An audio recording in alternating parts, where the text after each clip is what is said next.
तो आज की सबसे बड़ी खबर सियासी गलियारे से है और गुजरात से यह खबर, जहां नए मुख्यमंत्री का ऐलान हो गया है। जी हां, भूपेंद्र पटेल गुजरात के नए सीएम होंगे। तो बीजेपी ने एक बार फिर से एक चौंकाने वाला फैसला किया है।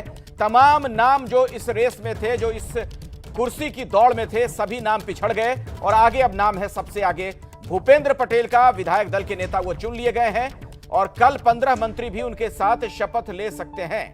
शाम 6 बजे राज्यपाल से उनकी मुलाकात होगी। तो आप देख रहे हैं गुजरात में चुनाव से पहले किस तरह की सियासी सरगर्मी नजर आ रही है।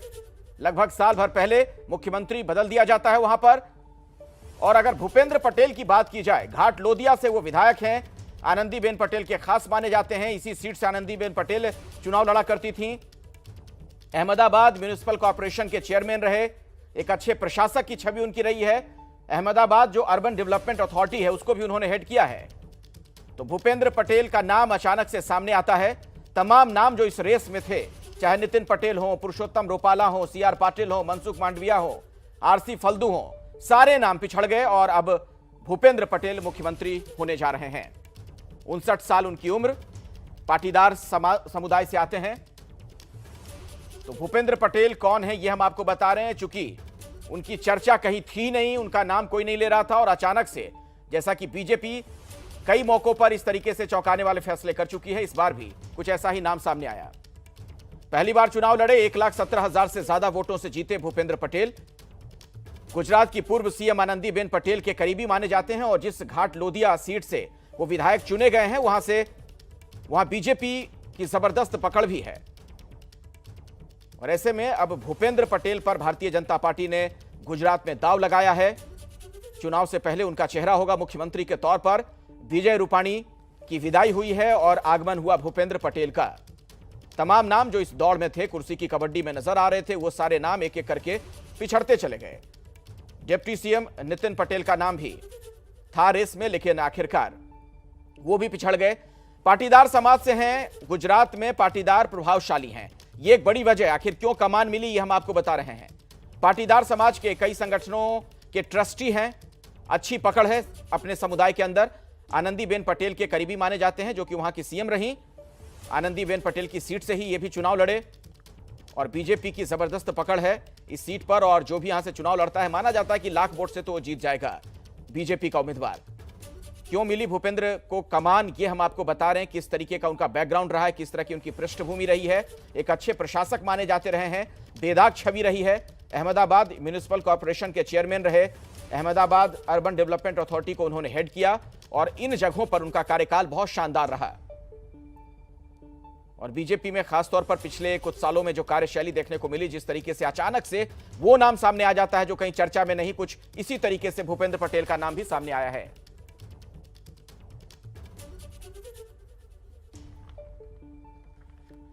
और इसी खबर पर ज्यादा हम चर्चा करेंगे, विस्तार से अपने दर्शकों को जानकारी देंगे। खास मेहमानों का पूरा पैनल मेरे साथ मौजूद है। आपसे उन लोगों का मैं परिचय करवा दूं जो इस वक्त मेरे साथ जुड़ गए हैं। सुधीर एस रावल हमारे साथ जुड़ने वाले हैं, सीनियर जर्नलिस्ट हैं, उनसे हमारी बातचीत होगी। अवनिजेश अवस्थी साहब हमारे साथ जुड़ गए हैं, आप दिल्ली विश्वविद्यालय में प्राध्यापक हैं। हमारे साथ जपन पाठक भी जुड़ रहे हैं, सीनियर जर्नलिस्ट, उनसे भी हमारी बातचीत होगी। रोहन गुप्ता कांग्रेस के नेता हमारे साथ जुड़ेंगे, उनसे भी हमारी बातचीत होगी। और राघव चड्ढा आम आदमी पार्टी के सीनियर लीडर, तेज तर्रार प्रवक्ता हमारे साथ मौजूद हैं, उनके पास भी हम आपको लिए चलेंगे। लेकिन सबसे पहले तो मैं आपके पास आना चाहूंगा, जपन पाठक जी, क्या वजह आपको नजर आ रही है, भूपेंद्र पटेल का नाम अचानक से यूं सामने आ गया? नहीं, जैसे मैंने कहा कि ये तो तय हुआ होगा कि किसी पाटीदार को बनाना है, यानी ये तो कास्ट एरिथमेटिक तो रहा होगा। अपने सर्वे में मालूम पड़ा होगा शायद पार्टी को कि इस और ध्यान देना चाहिए। और दूसरा तो उनकी साफ छवि, उनका एडमिनिस्ट्रेटिव एक्सपीरियंस, उनका बायोडाटा में अगर आप एजुकेशन देखें, तो यही सारे चीज मुझे लगती है। बाकी मैंने जैसे आपको बताया कि जब प्रधानमंत्री यहाँ पे मुख्यमंत्री थे, तब स्टैंडिंग कमेटी के चेयरमैन थे अहमदाबाद म्युनिसिपल कॉर्पोरेशन में भूपेंद्र पटेल। उसके बाद आनंदीबेन के टाइम में औडा के चेयरमैन बने। और उनकी जो कॉन्स्टिट्यूंसी है, Ghatlodia constituency, urban constituency Ahmedabad की, वेस्टर्न साइड की जी। और वो आती है अमित भाई शाह के गांधीनगर लोकसभा क्षेत्र में, संसदीय क्षेत्र में। तो वहां भी अमित भाई बार बार यहाँ का दौरा करते हैं और अपने जो विधायक है, ऑफिशियल्स है जो अपने मत क्षेत्र के, उनके पास से रिव्यू लेते हैं, उनको गाइड करते हैं अलग अलग योजनाओं के कवरेज वगैरह के बारे में। तो उसमें भी उनका परफॉर्मेंस काफी अच्छा लगा होगा। कड़वा पाटीदार तो है ही वो, और कड़वा पाटीदार जो नॉर्थ गुजरात के ज्यादा होते हैं, कड़वा पाटीदार ज्यादातर उनकी पॉपुलेशन नॉर्थ गुजरात में थे, जिसमें नितिन पटेल भी है कड़वा पाटीदार जी। तो उसकी जो रिलीजियस संस्थाएं है, विश्व उमिया फाउंडेशन है, सरदार धाम है, जिसका प्रोग्राम अभी हुआ, प्रधानमंत्री जी ने कल ही उसके भवन का उद्घाटन किया, तो उसके साथ भी जुड़े हुए हैं as a trustee. Memnagar municipality है, अहमदाबाद का ही अब तो एक एरिया है। अच्छा। उसमें उसके भी चीफ रहे, तो काफी लंबा अनुभव एडमिनिस्ट्रेटिव साइड का है, लोकल साइड का है। वैसे अगर स्टेट गवर्नमेंट में देखें तो he has been only MLA. बिल्कुल बिल्कुल, हम आगे भी उनके बारे में बात करेंगे, लेकिन उससे पहले बाकी मेहमानों के पास में जाऊं। लेकिन राघव, आपके पास सबसे पहले अब मैं आ रहा हूं, क्योंकि आपने एक बयान भी दिया था, मैं कई जगहों पर देख रहा था। आपने ये कहा कि दरअसल जो बीजेपी वाले आजकल मुख्यमंत्री बदल रहे हैं, चाहे उत्तराखंड हो या फिर यहां पर गुजरात में, वो आम आदमी पार्टी का डर है।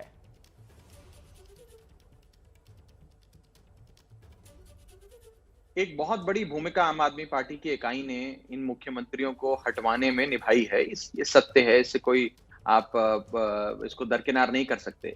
उत्तराखंड और गुजरात दो ऐसे राज्य हैं जहां पर एक बड़ी सुविधाजनक म्यूजिकल चेयर्स चलती आई है बीजेपी और कांग्रेस के बीच में। आपस में साठगांठ की सरकार चलाते हैं, सरकार के भीतर भी साठगांठ, सरकार के बाहर भी साठगांठ। जब से आम आदमी पार्टी ने इन दोनों राज्यों में दस्तक दी, हमने देखा कि किस हिसाब से कांग्रेस, जो एक कॉम्प्रोमाइज्ड विपक्ष है, एक समझौते के तहत वो विपक्ष बन के सुविधाजनक विपक्ष है बीजेपी के लिए, उसका ग्राफ नीचे जाने लगा और लोगों को समझ में आ गया कि कांग्रेस विपक्ष नहीं हो सकती बीजेपी का। वहां पे आम आदमी पार्टी को एक मजबूत और एक इफेक्टिव रोबस्ट ऑपोजिशन की जगह आम आदमी पार्टी को मिली। और जब रोबस्ट ऑपोजिशन आम आदमी पार्टी बनी तो हमने बीजेपी को चुनौती दी, सड़क से लेकर संसद तक के मुद्दे उठाए, और हमने देखा कि भारतीय जनता पार्टी अपने zero work chief ministers, non performing chief ministers को बदलने के लिए मजबूर हो गई। अब आप गुजरात का उदाहरण ले लीजिए। एक मिनट राघव, एक चीज साफ करिए, ये बीजेपी जो फैसले ले रही है, मतलब आम आदमी पार्टी की वजह से जो मुख्यमंत्री बदल दिए जा रहे हैं? आम आदमी पार्टी अभी तक तो इनकी कोई चुनौती नहीं थी ना अखिलेश भाई, कोई चुनौती देने वाला ही नहीं था। किसी भी व्यक्ति को रिमोट कंट्रोल सीएम बना दो, वो चलाता रहता है गाड़ी जिस भी स्पीड पे चल रही है। जब आम आदमी पार्टी आई, जब काम की राजनीति की बात हुई, जब अरविंद केजरीवाल जी आए, तो लगा इन लोगों को कि वहां पर कि राजनीतिक भूचाल आ जाएगा। उसी के चलते डर के इन्होंने अपने मुख्यमंत्री बदलने शुरू कर दिए। मुझे लगता है मुख्यमंत्री बदलने से कोई एंटी इनकम्बेंसी नहीं बदल जाती। मैं समझ गया आपकी बात। मुझे लगता है इस पर रोहन गुप्ता को मुझे बहस में लाने की जरूरत है। रोहन, आप सुन रहे हैं राघव क्या कह रहे हैं? आप लोग एक सुविधाजनक विपक्ष की भूमिका में थे, आम आदमी पार्टी चुनौती दे रही, इस वजह से मुख्यमंत्री तक बदलना पड़ रहा है बीजेपी को। इतना दबाव है आम आदमी पार्टी का, कांग्रेस फिर कहां है लड़ाई में? अखिलेश जी, एक कहावत है, बेगानी शादी में अब्दुल्ला दीवाना। राघव जी जिस प्रकार से बात कर रहे हैं गुजरात की या दूसरे राज्यों की, राघव जी को मैं उनकी एक स्लोगन याद दिला दूं। जब वो लोग दिल्ली का चुनाव लड़ रहे थे कि Kejriwal for CM and Modi for PM, ये उनकी वेबसाइट पे था। तो मैं ज्यादा नहीं कहना चाहूंगा कि वो बीडी बन के हमेशा दूसरे राज्यों में भाजपा को मदद ही की है। उनको और एक चीज याद दिला दूं, 2017 में बीजेपी 99 सीटों पे आई थी और कांग्रेस को 81 सीट्स मिली थी। तो उनका ये कहना कि कांग्रेस थोड़ी सी वोट से कहीं ना कहीं आम आदमी का भी योगदान उसमें रहा ही होगा। तो आम आदमी का काम बहुत सिंपल है कि किसी भी प्रकार से गुजरात में, जब गुजरात की जनता ने मन बना लिया है परिवर्तन का, तो कैसे करके जो विरोध के वोट है उसको काटे जाए। दूसरी बात, जो आज मुख्य मुद्दा मैं आ रहा हूं कि जहां पे सीएम बदले जा रहे हैं, सही में पीएम बदलने की जरूरत है। अखिलेश जी, जिस प्रकार से कोरोना में गुजरात का जो हाल हुआ है, करीब 3 लाख से ज्यादा लोगों की मौत हुई है। गुजरात को 2 टर्म से रबर स्टैम्प सीएम चला रहे हैं, जो लोग का रिमोट कंट्रोल दिल्ली में है और वहां से जो बटन दबाया जाता है, यहाँ पे काम होता है। पहले आनंदीबेन पटेल वहां पे थी, उनके समय में बेरोजगारी की बात हो, पटेल आंदोलन की बात हो, बहुत बड़ा विद्रोह हुआ और जिसके बाद रूपानी जी को लाया गया। रूपानी जी के शासन में कोरोना की बात हो, महंगाई की बात हो, बेरोजगारी की बात हो, हर मुद्दे पे जो सिक्योरिटी, महिला सुरक्षा में गुजरात जो हमेशा टॉप का स्टेट रहा है, वो पीछे चला गया। इन्वेस्टमेंट में हम लोग पीछे चले गए। ये विफलता का कहीं ना कहीं भाजपा ने स्वीकार किया और रिपानी को हटा के आज मेरी अपेक्षा थी कि एक ऐसे गुजराती को वहां पे सीएम बनाया जाएगा जो गुजरात की जनता मैं इसका जवाब अवनिजेश अवस्थी साहब से जरा लेता हूं। रोहन जो कह रहे, आता हूं राघव आपके पास। राघव मैं आपके पास आऊंगा, लेकिन अवनिजेश अवस्थी साहब को भी अभ्यास में लाना चाहूंगा। आप सुन रहे रोहन को, एक तरीके से वो कह रहे हैं कि दरअसल जो विफलताएं थी बीजेपी की, उसे छिपाने की कोशिश की है मुख्यमंत्री बदल के भारतीय जनता पार्टी ने गुजरात में, लेकिन इससे कुछ फायदा नहीं होने वाला है।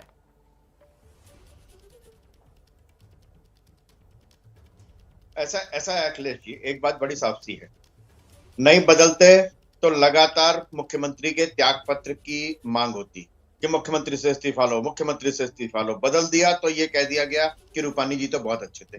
विपक्ष, इसीलिए विपक्ष लगातार फ्लॉप होता जा रहा है, इसीलिए लगातार विपक्ष फ्लॉप होता जा रहा है। और जहां तक राघव चड्ढा या आम आदमी पार्टी की रही, तमाम जगहों पर तो अरविंद केजरीवाल, ममता बनर्जी, सोनिया गांधी, राहुल गांधी इन सबके साथ खड़े होते हैं जाकर के। ये कहाँ आते हैं कि कांग्रेस की, जहां इनको सुविधा होती है वहां कांग्रेस का विरोध करते हैं, जहां साथ में होते हैं वहां जाकर के हाथ में ला करके खड़े हो जाते हैं। जहां मर्जी चुनाव के समय, पंजाब के चुनाव के समय में ये अगेंस्ट हो जाएंगे, बाकी जब विपक्षी दलों की बात आएगी तो सारे हाथ मिला के खड़े हो जाएंगे। कहाँ अलग है ये, एक दूसरे के खिलाफ चुनाव लड़ते हैं, एक दूसरे के खिलाफ इन्होंने आंदोलन किए, प्रदर्शन किए। और ये तो वही आम आदमी पार्टी है ना जो कहती थी कि फला व्यक्ति को मैं जाली, बस आने दो, मुझे आने दो, जेल के अंदर भिजवा दूंगा शीला दीक्षित को, आने दो, ये कर दूंगा। अब पता नहीं कितनी बार इन्होंने माफी मांगी, इनके मुख्यमंत्री ने, जो दिल्ली के मुख्यमंत्री हैं। मुझे सचमुच मालूम नहीं, हो सकता यूपीएससी में कल को सवाल भी पूछा जाए कि एक वो मुख्यमंत्री बताइए जिसने कितनी बार माफी मांगी अपने गलत आरोप। लेकिन अब अवनिजेश अवस्थी साहब, राघव तो यहाँ तक कह रहे हैं कि अब बीजेपी वाले जो सीएम बदल रहे हैं आम आदमी पार्टी की वजह से, चाहे उत्तराखंड हो या फिर गुजरात हो। मैं इस बहस में आऊं उससे पहले जरा मैं सुधीर रावल साहब को लाना चाहूंगा चर्चा में। सुधीर जी, मैं आता हूं, अवनिजेश अवस्थी साहब आता हूं आपके पास। अखिलेश जी अच्छा बोलीजिए। अखिलेश जी 10 ऐसा टिटहरी जो है ना, टिटहरी जो है वो टांगे ऊपर की तरफ, आसमान की तरफ करके खड़ी हो जाती है और कहती है देखो मैंने आसमान मैंने जो है अपने टांगों पर समाया हुआ है, मेरे वजह से आसमान नीचे नहीं आ रहा। ऐसे बहुत सारे लोग हैं, ऐसे सिर्फ वही नहीं है आम आदमी पार्टी या केजरीवाल नहीं है, ऐसे बहुत सारे लोग हैं। हिंदुस्तान के राजनीति के इतिहास में देखेंगे तो बहुत सारे ऐसे लोग मिल जाएंगे। रावल साहब, अब सवाल आपसे, मैं आता हूं, राघव जी आपके पास आऊंगा, बोलिएगा अपनी बात, लेकिन सुधीर रावल साहब एक बात मुझे जरा बताइए, जो राघव कह रहे हैं उस पर भी टिप्पणी कीजिएगा। वो कह रहे हैं कि उनकी वजह से सीएम बदल रहे हैं बीजेपी वाले, चाहे उत्तराखंड हो या फिर गुजरात हो। कांग्रेस ने 99 पे रोक दिया था, वो कोई फैक्टर नहीं है। मेरा सवाल आपसे यह है कि क्या बीजेपी को यह लग रहा था कि कहीं यहां पर मध्य प्रदेश वाली स्थिति ना हो जाए, कर्नाटक वाला हाल ना हो जाए, गोवा वाला हाल ना हो जाए, इसलिए यह फैसला ले लिया गया वक्त रहते? देखो, ये अपने आप में वो सिद्ध होता है, बीजेपी को नेतृत्व चेंज करना पड़ा, उसका मतलब ये नाकामी का प्रमाण आता है। और अभी तक जो यहाँ कोरोना के बाद और कोरोना से पहले भी जो शासन व्यवस्था में कुछ कमियां थी, वो पब्लिक को इतना ज्यादा परेशान कर रहे थे, तो पार्टी को खुद को भी लगा, बाकी सर्वे भी उन्होंने कराया होगा कि यह एंटी इनकम्बेंसी तो इतना जबरदस्त है कि आने वाले चुनाव, भारतीय जनता पार्टी के लिए चुनाव सबसे प्रमुख लक्ष्य होता है। चुनाव को मद्देनजर रखते हुए नेतृत्व परिवर्तन किया है, उसका मतलब ही यही है कि उनको अपने शासन के अंदर या तो पार्टी के अंदर जो भी है कुछ ना कुछ रिपेयरिंग करने की आवश्यकता लगी है, तभी नेतृत्व तो चेंज किया हुआ है।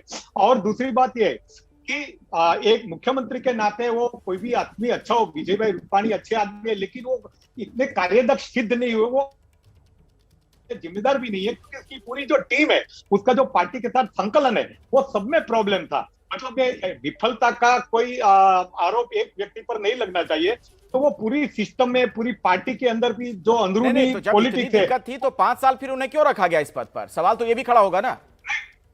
5 साल ये बात सवाल, ये it was at the cost of public actual में भारतीय जनता पार्टी के, लेकिन वो भारतीय जनता पार्टी की दिक्कत नहीं है, वो पब्लिक की दिक्कत है, उनको बेयर करना ही पड़ता है। तो 3 साल तो ये विजय भाई रूपाणी ने अच्छा काम किया था, उन्होंने पर्सनली भी देखा जाए तो उसने हार्डवर्क किया, लेकिन उसको उसकी टीम का जो सहयोग मिलना चाहिए। और पार्टी की प्रायोरिटीज अलग अलग है, यहाँ कोई कोऑर्डिनेशन नहीं है पार्टी में और गवर्नमेंट के अंदर, कोऑर्डिनेशन है। दूसरा, एडमिनिस्ट्रेशन पर उनका जो कंट्रोल होना चाहिए।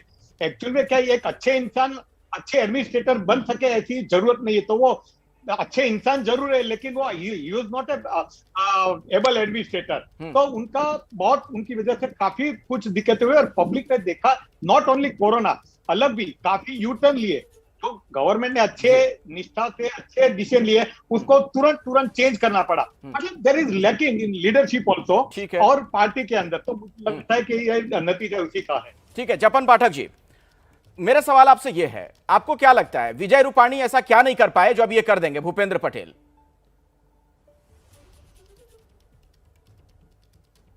देखिए, Vijay Rupani was neither popular chief minister nor unpopular. वो एक जैसे हम कहते हैं कि मैनेजर के तौर पे एक चीफ मिनिस्टर होते हैं जो थोड़ा बहुत इंक्रीमेंटल ग्रोथ करते हैं, लेकिन जो क्वांटम जंप का जो नरेंद्र मोदी का विजन है, जो यहाँ पे काफी सारे काम ऐसे हुए कि जो काफी बड़े स्टेज पे हुए, तो वो ऐसा कोई काम उन्होंने नहीं कर पाए।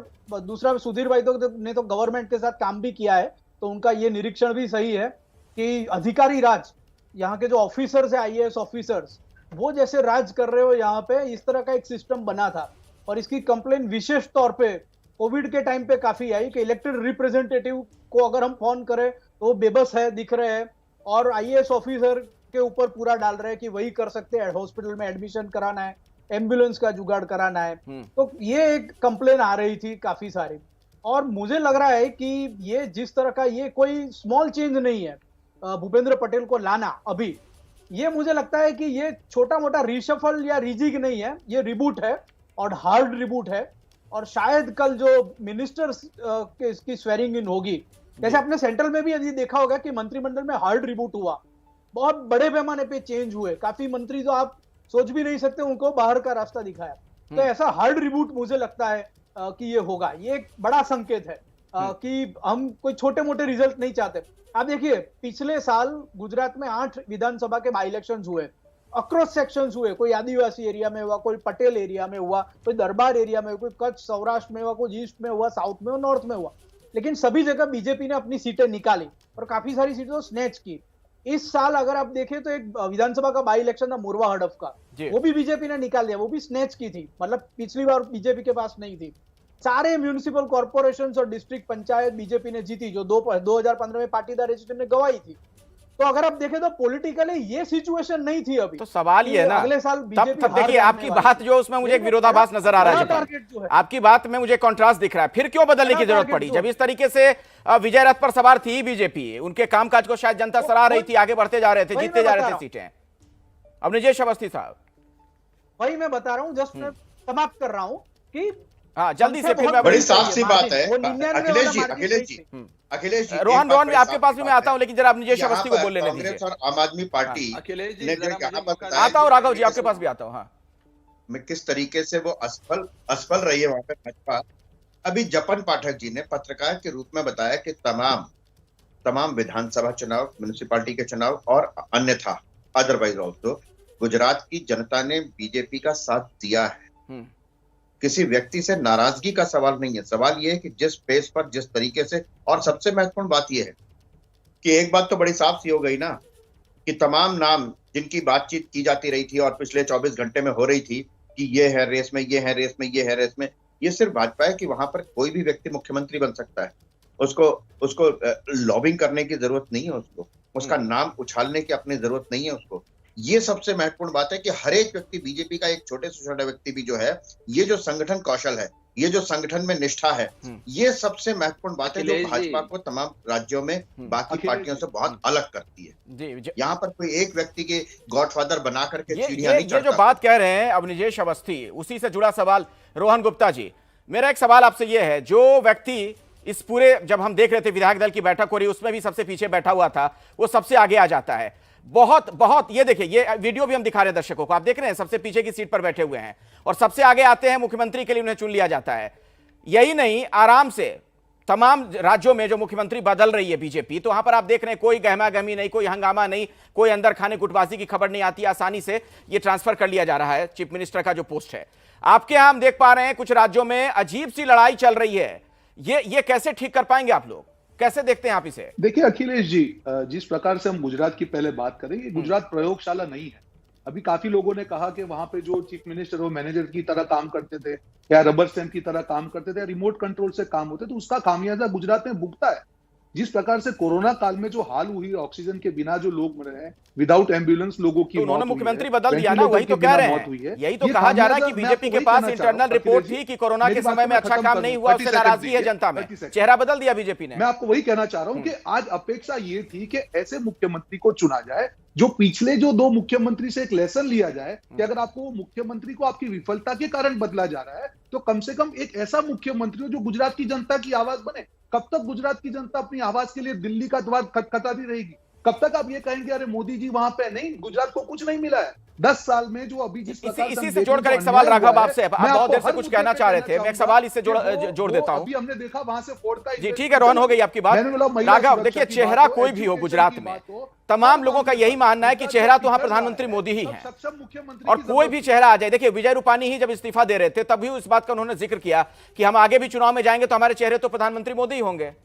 तो क्या बदल जाएगा सीएम बदल देने से? देखिए ये बात सब जानते हैं, जग जाहिर है, कहने की ज्यादा आवश्यकता नहीं है कि डबल इंजन की सरकार कहकर वोट लेने वाली भाजपा वास्तव में डबल रिमोट कंट्रोल की सरकार चलाती है। गुजरात के मुख्यमंत्री हो या उत्तराखंड के मुख्यमंत्री हो, भाजपा ऐसे मुख्यमंत्री, नए मुख्यमंत्री का संबोधन हो रहा है। राघव बीच में आपको रोक रहा हूं, जरा सुनते हैं क्या कह रहे हैं भूपेंद्र पटेल। गुजरात में बड़ी सियासी हलचल हुई है, अब नए मुख्यमंत्री वहां पर होंगे भूपेंद्र पटेल। हालांकि क्या कोई उप मुख्यमंत्री होगा, इसे लेकर आखिर किस तरीके का समीकरण बन रहा है, इसको लेकर कोई भी स्थिति अभी तक साफ नहीं हो पाई है। जब इस बारे में भूपेंद्र पटेल से प्रेस कॉन्फ्रेंस में पूछा गया, उन्होंने कुछ भी इस पर नहीं कहा। हमारे साथ नीरज पांडे हमारे सहयोगी जुड़ गए इसी खबर पर। नीरज, डिप्टी सीएम को लेकर क्या होगा, कुछ पता चल पा रहा है क्या? देखिए, डिप्टी सीएम को लेकर आदर्श अभी भी संशय की स्थिति है। कोई भी नेता खुलकर बोलने को तैयार नहीं है। हमने कई नेताओं से, इंक्लूडिंग प्रभारी से बात की, उन्होंने डिप्टी सीएम को लेकर कोई जवाब नहीं दिया। और अभी जब सीआर पाटिल से भी डिप्टी सीएम को लेकर सवाल पूछा गया तो वो भी स्पष्ट जवाब नहीं दे पाए। तो मतलब अभी तक साफ नहीं हो पाया है कि डिप्टी सीएम होगा भी कि नहीं होगा। फिलहाल कल भूपेंद्र सिंह पटेल अकेले शपथ लेने वाले हैं, जैसा कि पहले ही एबीपी न्यूज ने सब अपने दर्शकों को ये बता दिया था कि कल भूपेंद्र सिंह पटेल शपथ लेंगे और करीब 1 बजे के आसपास इनका शपथ ग्रहण कार्यक्रम रखा जाएगा। फिलहाल अगले कुछ पल में भारतीय जनता पार्टी कार्यालय से भाजपा के नेता निकलकर राजभवन के लिए जाने वाले हैं, जहां पर शपथ ग्रहण के लिए समय मांगेंगे और अपना पत्र लीडर चुने गए हैं पार्टी की तरफ से पत्र राज्यपाल को सौंपेंगे। चलिए इस खबर पर आप नजर बना कर रखिए जो स्थिति है। जी डिप्टी सीएम को लेकर मैं आता हूं आपके पास, इस पर कुछ अपडेट होगा तो आप हमें बताइएगा, वो जानकारी दर्शकों तक हम पहुंचाएंगे। राघव, मैं आपके पास अब आना चाहूंगा, क्योंकि ब्रेक के पहले आपकी बात अधूरी रह गई थी। आप अपनी बात पूरी कर लीजिए और उसमें फिर से मैं वही सवाल जोड़ दूं, क्या आम आदमी पार्टी इतनी बड़ी ताकत हो गई है उत्तराखंड में और गुजरात में कि बीजेपी वालों को अपना मुख्यमंत्री बदलना पड़ रहा है उनके डर से? कहीं अतिशयोक्ति अलंकार का इस्तेमाल तो नहीं कर रहे हैं आप? थोड़ा समय दीजिएगा जवाब देने का। देखिए अभी जो एक राजनीतिक दल के एक प्रवक्ता ने और एक दूसरे प्रवक्ता, वो शायद अभी औपचारिक तौर पे किसी राजनीतिक दल से नहीं जुड़े हैं, उन्होंने कुछ जो टिप्पणियां करी, वो टिप्पणियां एकदम वैसी हैं अखिलेश जी, वो शीला दीक्षित जी किया करती थी जब उनसे पूछा गया था 2013 दिल्ली चुनाव से पहले कि अरविंद केजरीवाल नाम का एक शख्स आपके खिलाफ चुनाव लड़ रहा है, उसके बारे में क्या कहना चाहेंगी, या आम आदमी पार्टी दिल्ली में चुनाव लड़ रही है, उसके बारे में क्या कहना चाहेंगी। वो कहा करती थी कौन अरविंद केजरीवाल, कौन आम आदमी पार्टी है, कौन है झाड़ू वाले लोग। वही आज एरोगेंस, आज आपके जो पैनल पर कुछ प्रवक्ता बैठे हैं औपचारिक और अनौपचारिक, उनकी आवाज में मुझे नजर आती है। हम लोग कोई घमंडी अहंकारी लोग नहीं है। जहां प्रदेश की जनता परेशान हो गई बीजेपी और कांग्रेस के इस म्यूजिकल चेयर्स के खेल से, वहां आम आदमी पार्टी को मौका देती है। मैं आपको उदाहरण देना चाहता हूं और उदाहरण देने से पहले एक वाक्य बोलता हूं और उसको मैं आपके चैनल पे सिद्ध करूंगा। ना भारतीय जनता पार्टी एक मजबूत सरकार दे पाई उत्तराखंड और गुजरात में, और ना ही कांग्रेस पार्टी एक मजबूत विपक्ष दे पाई उत्तराखंड और गुजरात में। अब आप पहले उत्तराखंड का उदाहरण ले लीजिए। उत्तराखंड मनीष सिसोदिया जाकर कहते हैं कि मैं त्रिवेंद्र सिंह रावत को चुनौती देता हूं, 5 काम गिनवाएं जो आपने अपने 5 साल के कार्यकाल में करे हों। कुछ ही घंटों बाद त्रिवेंद्र सिंह रावत को हटा दिया जाता है मुख्यमंत्री पद से। एक नया सीएम लाया जाता है जिसको गंगोत्री से उपचुनाव लड़कर विधायक बनना मतलब ये मनीष सिसोदिया के बयान की वजह से हुआ? हमारे वहां नहीं राघव, आप कहना चाह रहे हैं कि मनीष सिसोदिया जी ने जो बयान दिया उसकी वजह से हुआ? सुन लीजिए ना, मैं क्रोनोलॉजी समझिए। मैं आपको एक एक चीज, अखिलेश जी मेरे को बीच में रोकेंगे तो पूरे लय टूट जाएगी और आपको बात समझ में नहीं आएगी, तो जरा ना रोके, मैं शांति से सुनता रहा सबकी बात। एक तो मनीष जी का आपको उदाहरण दिया। अरविंद केजरीवाल जी की बिजली गारंटी योजना हमने उत्तराखंड में लॉन्च करी। 13 लाख से ज्यादा परिवार उस छोटे से देवभूमि के सूबे में, जहां छोटी आबादी है, 70 विधानसभा सीटें हैं, 13 लाख लोगों ने अरविंद केजरीवाल जी के बिजली गारंटी पे साइन किया। हमने अपने अजय कोटियाल साहब को गंगोत्री उपचुनाव से उम्मीदवार बनाया। इनके नए मुख्यमंत्री भी इस्तीफा देकर भाग गए कि हम उपचुनाव नहीं लड़ेंगे। ये उत्तराखंड की वास्तविकता, आपके उत्तराखंड के कोई रिपोर्टर होंगे तो वो आपको बता देंगे। अब आ जाते हैं गुजरात पे। सुन लीजिए, एक मिनट, जरूरी बात बता रहा हूं गुजरात वाली, आपके लिए जरूरी है जानना। गुजरात में 27 साल से बीजेपी का शासन है। अगर कांग्रेस में दम होता तो इस 27 साल के बीजेपी के कुशासन को हटाकर खुद सत्ता पे काबिज होती, लेकिन नहीं हो पाई, क्योंकि कांग्रेस एक नेचुरल ऑपोजिशन, एक नेचुरल रिप्लेसमेंट बीजेपी की नहीं है। और इसकी सबसे बड़ा सबूत है सूरत का चुनाव। सूरत की चुनाव, जिसे भाजपा के गढ़ का गढ़ कहा जाता है, भाजपा के गढ़ के भीतर का गढ़ सूरत, वहां जो बीजेपी से लोग नाराज थे, पाटीदार समाज के लोग और सारे लोग, उन्होंने बीजेपी को वोट नहीं दिया, लेकिन बीजेपी को वोट ना देख के कांग्रेस को भी नहीं दिया, उन्होंने आम आदमी पार्टी और अरविंद केजरीवाल को अपनी उम्मीद दी, बनाई, अपना वोट दिया। सरकार में आने की बात तो छोड़िए, जो बात कह रहे हैं यहाँ पर राघव, उससे लग रहा है कि आपकी विपक्ष की जो यहाँ पर भूमिका है, विपक्ष की जो कुर्सी आपके पास थी वो भी छीनने वाली है। आम आदमी पार्टी का दावा सुन रहे हैं आप। आम आदमी पार्टी के प्रवक्ता ने अपनी बात की कि हम लोग अहंकारी लोग नहीं है, और देखिए विरोधाभास देखिए, उन्होंने कहा कि मनीष सिसोदिया जी गए वहां पे, उन्होंने सवाल पूछा और रेजिग्नेशन देना पड़ा। ये अहंकार नहीं है तो क्या? ये तो मैं मानूंगा अहंकार की अतिशयोक्ति है। जहां तक हम गुजरात की बात कर रहे हैं, मैंने अभी भी बात की, आज राघव जी क्या आप जवाब दे पाएंगे कि अरविंद केजरीवाल फॉर सीएम और मोदी फॉर पीएम आपने स्लोगन दिया था या नहीं दिया था? हाँ या ना बताइए, आप ना बोल सकते हैं उस बात को। देखिए, आपकी जो जिस परिस्थिति से आप बात कर रहे हैं उससे आपकी बिल्कुल नहीं दिया था, नहीं होने बिल्कुल नहीं दिया था। मैं साफ तौर पे मना कर रहा हूँ, आपको फोटोशॉप दे सकता हूँ। आप झूठ मत, राघव जी देखिए जो है वो है, उसको आप झूठलाइए मत प्लीज। पूरा नेशनल डिबेट में झूठ बोल के कोई फायदा नहीं। मुद्दा यहाँ पे ये है अखिलेश जी, कि जिस प्रकार से गुजरात की जनता वहां पे भारतीय जनता पार्टी का अगर सबसे दो मुख्यमंत्री को प्लीज बीच में ना बोले, राघव जी आपसे ही करते हैं। मैं मेरी बात को खत्म कर लूं, मैं आपके बीच में नहीं बोला था जल्दी से। अखिलेश जी, मुद्दा यहाँ पे ये है कि जिस प्रकार से रिमोट कंट्रोल से गुजरात को चलाने की जो भाजपा ने हिमाकत की है, वो आनंदीबेन के समय की बात हो या विजय रूपाणी जी की बात हो, मुझे लगता है आज उसी का तीसरा अध्याय शुरू होने वाला है।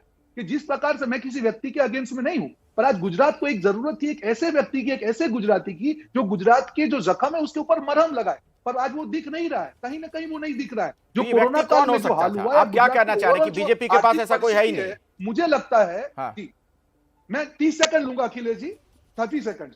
मुझे लगता है कि आज उन्होंने गुजरात की जनता को निराश किया है, और इसका जवाब गुजरात की जनता 2022 में देगी कि बहुत हुआ रिमोट कंट्रोल सरकार, अब हमको चाहिए गुजरात की खुद की सरकार। और ये जो स्लोगन, ये गुजरात की जनता। सुधीर रावल जी, मैं बहस में आगे बढ़ूं, भूपेंद्र पटेल जी पर हम बातचीत करें उससे पहले, चूंकि राघव ने एक ऐसी बात कह दी, मुझे लगता है आप गुजरात की राजनीति को बहुत अच्छी तरीके से समझते हैं, जरा यहां पर स्थिति स्पष्ट कीजिए। क्या आम आदमी पार्टी इतना बड़ा फैक्टर है इस बार वहां चुनाव में कि सीएम बदलना पड़ जाए बीजेपी को उनके दबाव में?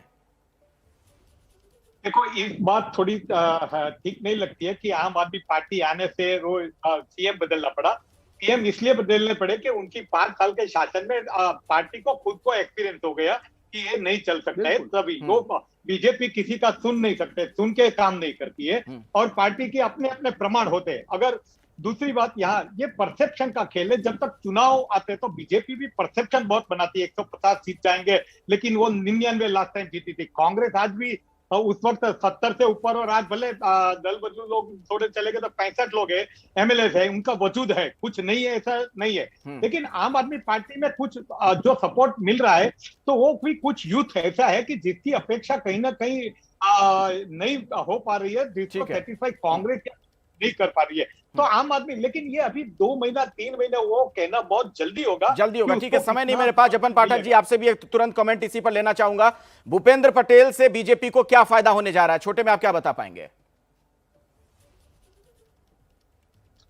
नहीं, भूपेंद्र पटेल से फायदा ये होने जा रहा है कि जो एंटी इनकम्बेंसी विजय भाई के शासन में क्रिएट हुई थी, वो अब एडजस्ट होगी, क्योंकि फोकल पॉइंट होता है किसी भी गवर्नमेंट का, चीफ मिनिस्टर होता है, तो ज्यादा सीटें अगले साल जीतने का जो मंसूबा है। मैंने बताया बीजेपी को जो इलेक्शन में सफलता है अंडर विजय रूपाणी मिली है इस साल और पिछले साल, लेकिन इससे और ज्यादा सफलता मिले, ये एक बात है।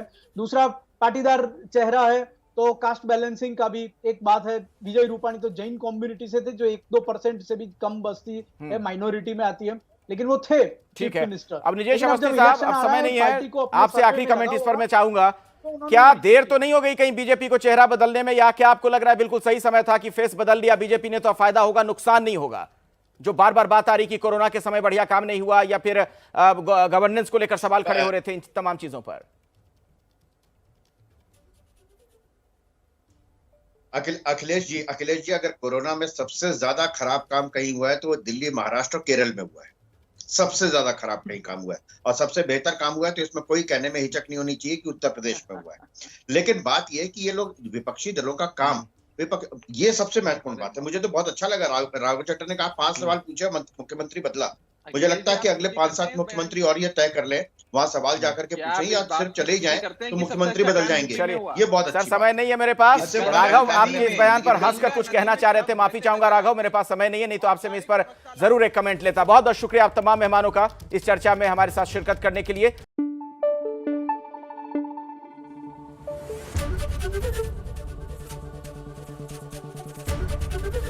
एबीपी न्यूज आपको रखे आगे।